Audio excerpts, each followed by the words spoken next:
Oh, okay. there it is. All right, we are live. That's Let's the power of live is we have no idea what's going to happen. But we'll continue on here as we are live. That is Zach Poff. I'm Steve Montoya. Like we were just talking about, some unbelievable games. Yeah. Obviously now with playoffs here, deep playoffs, some crazy games, and some teams went down. Yeah, let's pull up the graphic real quick of the top 25. And there are actually 5 teams, Steve, that lost last week. Centennial was the only one of the 5 that lost, still remained. Do you keep them in to keep people off your back? Yeah, or? People have been on my back all year with Centennial. They get to stay in at 15 because St. John Bosco is pretty good. As you see, Bosco moved up from 11 all the way up to 8. But Steve, you know what remains the same is Gorman still number 1. They're good. And you got a tough game coming up, though. Yeah, they play Liberty. That will be our game of the week, actually, too. And then you see on the far right, 21, Chandler's new. Cedar Hill back in the building at 23. South Point, South Carolina, 24. And the boys from Cleveland, St. Ignatius, in at 25. We'll talk about them in a sec. Yeah, and we see comments already coming in. We're going to get to those here in a minute. But I want to get to this game out in Texas. Yeah. It's crazy because I was following along on my phone and looking at some of the views. It looked like it was over. Yeah, nearly 100,000 people alone on Max Preps were following this game with views. But just the ending here in Texas, DeSoto. And look at this. This is DeSoto down 45-35. That's Sean Robinson finding Colorado commit LaVisca Chenault for a 55-yard touchdown. Now, Steve, this was, I know, a nice little spin move. Yeah. They got a unsuccessful onside kick, forced a fumble, and then they scored 3 plays later on this. Sean Robinson, 4-star TCU commit, takes it to the house. And this is just highlights from the rest of the game. But, Steve, they're down 45-35 with like 2:20 left. Got a 55-yarder, and then the Robinson touchdown. We got Sean Robinson in as a top 3, top 4 candidate for Player of the Year, and this is why. He willed his team to a win. He did have a few costly turnovers, but when you get a 55-yard touchdown, the game-winning 13-yarder, he had over 300 yards passing and over 100 yards rushing. And it's, I think, the 3rd or 4th game he's done that this year. DeSoto stays in at number 4. Big time W. You see DeSoto moving on and making it to the state finals? Hey, I got Cedar Hill in this week, and that's who they play. You got Battle of Beltline. This is one of the best rivalries in all of high school football. And, as you saw with Chandler and Mountain Point beat Chandler handily, 52-7 the first time they played. That's right. It's always tough to beat somebody Chandler won the second time, and they won that game handily. This will be the second matchup between DeSoto and Cedar Hill, and they got their quarterback, Avery Davis. He played in that game, wasn't close to 100%. He's back at 100%. So it's going to be a fun one. I do got DeSoto winning, though. Okay, and we'll be in Texas for the state finals. I know we're looking forward to that. Let's get to some comments here before we move on. Frank wants to see Cocoa in the top 25. Listen, they're one of 5 bubble teams this week. Okay. They beat Booker T. Washington, and they are playing for the state title this coming weekend against Bulls. Actually, it's in 2 weeks on December 8th. Bruce Judson's a big-time playmaker. Their only loss this season came to Bishop Gorman in Vegas. Yep. And I tell you what, these teams are helping out Gorman's resume by getting to these state championship games. That's why I thought that Bosco Centennial game was huge, because IMG beat Centennial and Gorman beat Bosco, and Bosco beat Centennial, so that helps their resume more than it would help IMG Academy. All right, you're looking at the updated top 25. We'll continue on with some of the comments here. Dominic says, sup. What's up, baby? Freddie says D-Money. Freddie says Mater Day. They look pretty good there. Hey, I mean, I obviously think they're pretty good if they're sitting at 3. But what, they're 1 in the computer rankings, right? Yep. What's Mater Day's best win, though? St. John Bosco. Bishop Gorman's best win was against St. Thomas Aquinas, St. John Bosco, Cocoa, Gahuku. So they've had better quality wins. But Mater Dei is trying to win the CIF Southern Section Division I bracket, which is, in my opinion, the toughest to win. So Mater Dei, I believe, is the only team that can catch Gorman when it comes to being number 1, just because they have those games still left that could improve their strength of schedule. All right, we'll continue on with the comments here in a minute. But just because you mentioned St. John Bosco, we got to talk about game of the year, Mike. We got to talk about this crazy game between Bosco and Centennial. Number 11 versus number 12. And Steve, there were 6 lead changes in the first 6 minutes of the 4th quarter alone. This was a big return for St. John Bosco. They took this one to the house, and this is one of the best games I've watched. I mean, it was just back and forth action between Bosco and Centennial. Now, Bosco survived on a 60-plus yard touchdown run from Real Mitchell with just over 5 minutes left. But there was a little controversy in this game. On a crucial 4th down at the Bosco 47, the footage wasn't up from Centennial, so we don't have it. But Miles Reed, in my opinion, and a lot of people on social media thought he got enough for the 1st down, got a bad spot. Bosco got the ball back, and they're able to get a couple 1st downs to run the clock out. But Steve, at the end of the day, you know, what happens inside the lines is what happens. And, you know, it's crazy, though. Centennial is so close from being 13-0 this year. Yeah, seriously. They could have beat IMG. Should have kicked the field goal there and ran the clock out, in my opinion. And they could have beat Bosco. But Bosco, man, I tell you what, if Real Mitchell plays well, this team can beat anybody. They could beat Gorman if they played again. If Real Mitchell plays well, Bosco's tough to beat because they have a big-time defense. And Centennial exposed them a little bit, but Centennial exposes a lot of people. All right, let's continue on with some comments too. Cameron Yeoman getting some love. Talk about Steele High School. They're out of Texas. Good team there. Steele's nice. They got this kid, Caden Stearns, big-time cornerback.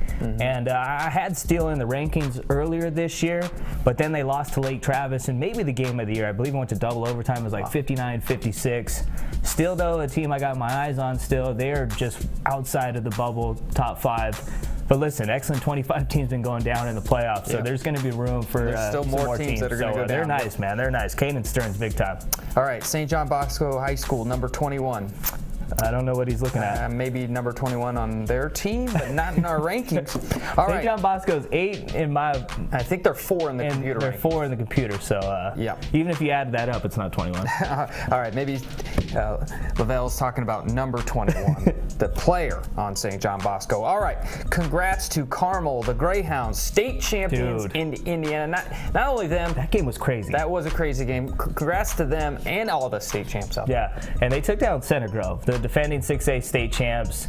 Game went to overtime. Center Grove hit a 50-yard field goal to send it to OT. Unbelievable. It was crazy. And then Carmel got a fumble at the goal line. Russ Yeast, a big-time guy, Louisville commit, he fumbled just before going in. And then Carmel kicked the game-winning field goal. 6A champs. Congrats, Carmel. All right, let's continue on. Bruce says, we beat South Point, swept our conference, played IMG, and he put us at 4 in MD. Shake my head, man. Politicians. We are the opposite of politicians here. We cover high school sports, and I'm not sure who we are, but let us know, and we'll talk about it. I believe that's St. Francis Academy. That's what he's talking about. School out in Baltimore. And listen, I'm sorry, guys. You're getting close to the bubble, though. But if you would have played better against IMG, I would have moved you up for sure. Yeah. South Point's good, though, and you guys did beat them. I got to give you that. But South Point also beat 2 Xcellent 25 teams this year, so the resume is a little stronger. Yeah, and politicians, we are not. Yeah, we're not, definitely not. We're all about sports. That's right. Dominic says AH is 11th. OMG. Well, American Heritage is pretty good. Hey, Patrick Surtan, one of the best corners I've seen in the NFL, doing an outstanding job coaching there.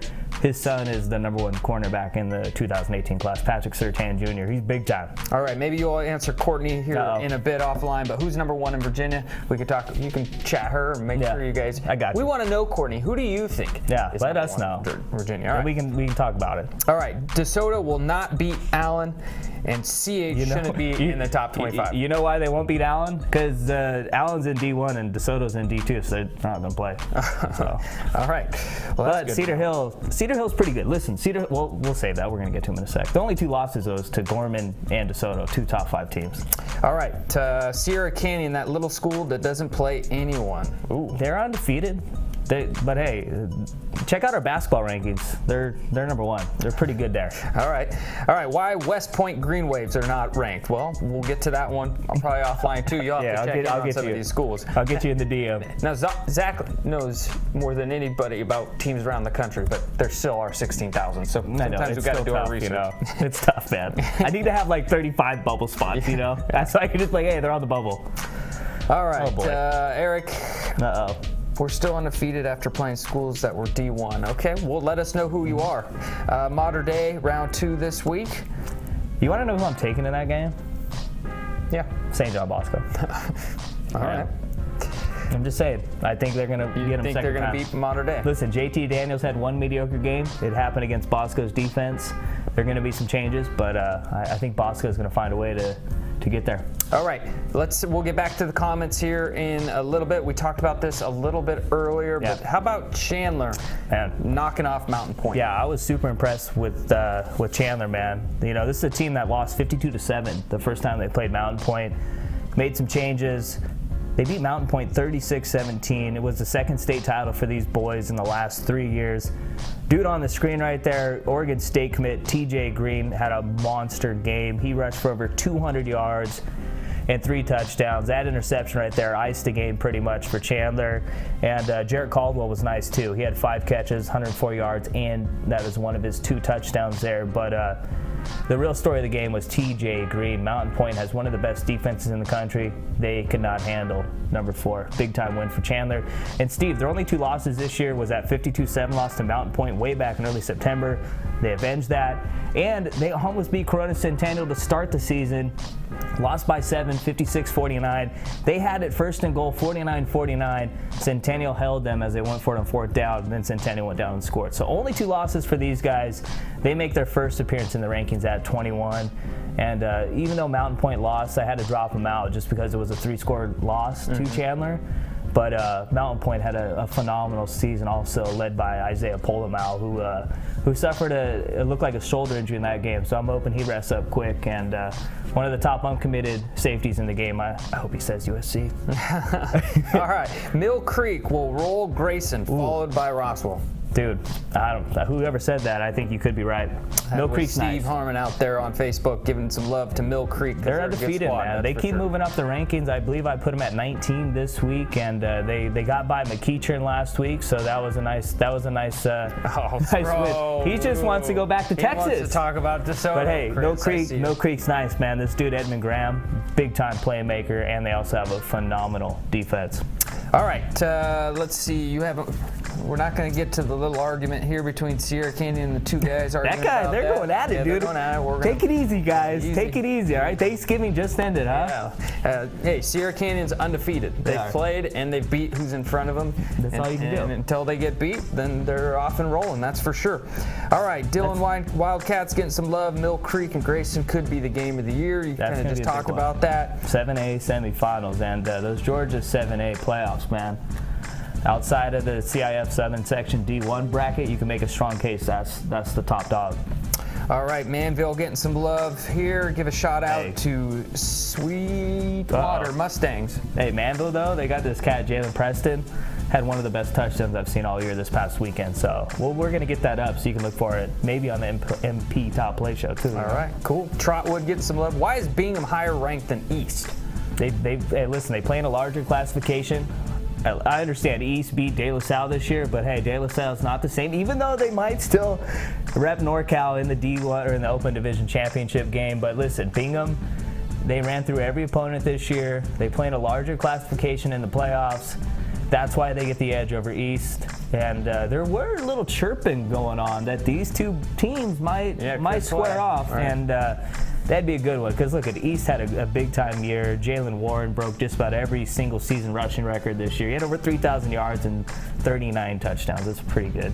Yeah. All right, let's keep it going here. Is Calabasas still alive in the playoffs? They are, even though there's a little weird thing going on with the score this week. But Calabasas, they keep going. I don't know. I seen this thing on ESPN. Keyshawn Johnson was talking. They're showing all the things he barbecues. He feeds these kids. Yeah, how cool is that? Yeah. His son plays for Calabasas. They also got Darnay Holmes, man. This kid's big time. He's a 5-star. They're not going to lose. They ain't. No. All right. Brian brings up a good point here. How about San Angelo Central High School? They had a great run in the playoffs. Yeah. How about that crowd? How about that crowd? Over 20,000 Did you see the line when people getting ready to go in? That's a quarterfinal game. When we get to go, do we get our passes where we can just walk by the line? I hope so. I hope so. We're showing up early. Adam West, I believe he's a Harvard commit. Definitely he's one of those Ivy League schools. This dude is 6'8". He made a nice one-handed grab. Check out on the side. It's nice. I think he'll be making an appearance on the top 10 also. Oh, yeah. That was an unbelievable catch and just a unreal atmosphere. You gotta love Texas football. That's quarterfinals. We're not talking about even state championship. That's just a quarterfinal game. 20K. Over 20,000 people. So people want to know why Texas high school is considered the mecca of high school sports. It's no joke. It's no joke. I've been saying this for a while. Winning a state title in the largest classification in Texas in football, hardest thing to do in all high school sports. You got to win 6 games in a row. It's like March Madness. That's right. All right. Josh says, "Run my fade." Josh, use the hashtag #MPTopPlay. Let us know. All right. I thought he's talking about a haircut at first, He might be. All right, let's talk real quick about 2 new teams that entered the rankings as well this week. One Texas team. Let's start there. Yeah, Cedar Hill's back. Or actually, a few more teams. We got you. Yeah. Cedar Hill's back, and we got South Point here first. South Point is 24. They make their first appearance in the rankings, and they've had a big time year. You knew they were for real when they started the season, beat Northwestern, the team that we had at number 17 to start the season. They also handed North Carolina Power Mallard Creek their first loss when they were ranked at number 10. So this team has been playing well, and they got this dude, 4-star athlete, Jarian Kendrick. Absolute playmaker, one of the best in all of high school football. He's a top 10 recruit in the 2018 class. He's like Cam Akers. He's one of the top receivers, but he's out there playing quarterback. Cam Akers, the top-rated running back in the class. Same thing with Kendrick. He's a wide receiver, but he's out there making plays as a quarterback. But let's go back to the number 23 team if we can, the Cedar Hill Longhorns. They're back in the rankings it's been a while. They were in there until they lost to DeSoto. Listen, Steve, they started the season as the top-ranked team from Texas this year. That's right. And the reason why is because when it comes to talent, they're big time. You're going to look at Keegan Williams right here. This guy's an absolute horse running the rock. A little stiff arm slap right there. He takes it in for the touchdown. But Cedar Hill's nice, man. You got 4-star quarterback Avery Davis. He can make plays with his arms. He can make plays with his feet. He's big time. And you also got 4-star wideout Charleston Rambo. He's nice. I love this kid right here. Marquise Foreman. Knows how to make plays. Hard guy to tackle. They got one of the most explosive offenses in the country. It's going to be a good game between them and DeSoto, round 2. And Steve, the last team we got in the rankings is from Cleveland. Cleveland's been doing well in sports this year. Cleveland's pretty hot. Besides, and they still haven't won a game yet. You know who's won a lot of games? St. Ignatius. They've won 10 in a row. They make an appearance in the top 25 this year. There wasn't a team from Ohio in last week's rankings. Ohio's back in the mix. They roll into the Ohio Division I state championship game. They've won 10 in a row. And in my opinion, the Division I Ohio State bracket is one of the top 5 toughest. And if they win this, they've definitely earned their spot to be in the top 25. But they're playing a very good St. Xavier team. St. X, man, they've been knocking out people left and right. They took out Colerain, a team that was ranked in the top 15, handed them their first loss. In St. X, man, they've been in some close games. They won 29-27 last week, and they beat Colerain in overtime in round 2. So this is going to be a good one, but those are the 4 new teams. You got Chandler, Cedar Hill, South Point, and St. Ignatius. Yeah, I saw a tweet about St. Xavier out in Ohio. First 5-5 team to make it this far or something like that. And they're in the Division I Ohio championship game, and they've had a tough schedule, though. I mean, they played Bosco. They played, Warren Central, and obviously Colerain. It helps out in the long run, right? It does. It makes you better. All right, let's keep on going with our comments here as we close out. Nicole says, Yorba Linda, amazing Hail Mary catch that was featured on Max Preps. Maybe it's an MP top play right there. Maybe. I like it. You're teasing them, huh? You got to come back and watch it later. That's right. All right, Ken says De La Salle will win. De La Salle's got a tough one this week. Listen, I was, 5 last time they lost to NorCal team? I think the last time they lost after this weekend will be when I'm 5 still. All right, you think they're going to win? Yeah, okay. They got it. They always beat NorCal teams. You know this. All right. Well, you can't argue that. Who you taking? It's hard to go against De La Salle, but I think Freedom, I believe, is who they're playing. I think they got a legit chance. All right. Now, listen, Folsom and St. Mary's are playing also, too, right? St. Mary's out of Stockton put the hurtin' on Oak Ridge. Hey, 209, they don't play. No. They don't play, baby. They're a good squad right there. Only loss was the Bosco. Yep. All right. You're welcome, Samuel. Thank you for tuning in. All right. Harvard-bound Adam West was who Brian was talking about. All right. That boy's nice. 6'8", 6'8", playmaker. He should play basketball for Harvard, too. Yeah. All right. Brandon Wright, number 23, linebacker, Amador High School. We got you, B. Y'all better not be sleeping on mountain teams. All right. I'm not sleeping. Amador. The Buffaloes. Ooh, he's got you. He's got you. They eating, baby. They eating. All right. I know that 2 Buffalo teams won section titles this week in the Zach Joaquin. Wow. All right, East, Higher, and De La Salle ends up winning the North Section Finals, and also Pulaski wins the 5A State Finals in Arkansas. 2 teams that East did beat. That's right. So They got a good resume. just making their point. I know. East Listen, is I got making so their much heat for Centennial. Yeah, I haven't seen anything from anybody Now on it's going to be Centennial. East should be higher than Bingham. I can't win. Yeah, I can't win. I have not seen one comment yet I know. from Centennial. They can't say anything. They lost. And like you said, they could have easily been undefeated this year. Yeah. But Listen, just a I'm few from the IE, so it's like I gotta have respect for Crota Centennial. But at the end of the day, they lost. All right, well, that will close out our live session here talking about our new top 25 rankings presented by the Army Be nice on Facebook. National Guard. Later this week, we'll be live talking about some of the bigger games coming up. So keep on chiming in as we continue on and we close out the high school football season. Next high school football games are I can't believe it's almost over. All right, that's Zach Potts, Steve Montoya. Thanks for joining us.